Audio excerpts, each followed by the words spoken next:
níbi tí oníṣòwò yìí ti ń gbìyànjú àti kó ọjà rẹ̀ jáde nínú ṣọ́ọ̀bù ni iná ti jó o pa.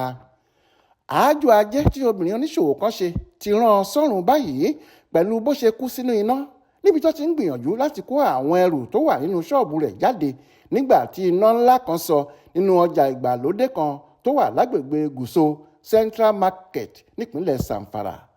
bí gúgúrú ni oníṣòwò ọ̀hún jó mọ́nú ṣọ́ọ̀bù rẹ̀ lásìkò tó ń gbìyànjú láti kó díẹ̀ jáde nínú ọjà olówó iyebíye kan tó wà níbẹ̀.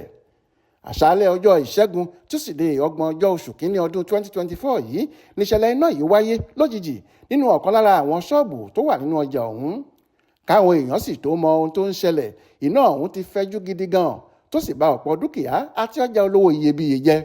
àsìkò tí obìnrin yìí ń ṣe àájò ajé láti kó díẹ̀ nínú àwọn ọjà rẹ̀ jáde kí iná má jó gbogbo rẹ̀ pátá ni iná mú òun pàápàá tó sì jó gbúrúgbúrú.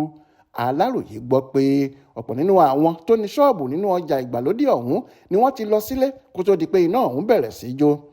ọ̀gá àgbà iléeṣẹ́ panápaná tó wà lágbègbè wọn, ọ̀gbẹ́ni Abdullahi Dauran, tó fìdí ìṣẹ̀lẹ̀ náà múlẹ̀ fáwọn oníròyìn lọ́jọ́rú wẹ́sídẹ̀ẹ́ ọjọ́ 21 oṣù kínní ọdún yìí nílùú Gùsó sọ pé lóòótọ́ ni ìṣẹ̀lẹ̀ ìbànújẹ́ ọ̀hún wáyé, ṣùgbọ́n táwọn ti bu omi paná ọ̀hún pátápátá báyìí.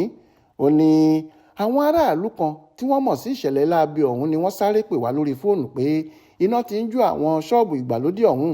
a sáré lọ síbẹ̀ láti bomi pa, ṣùgbọ́n oníṣòwò kan pàdánù ẹ̀mí ẹ̀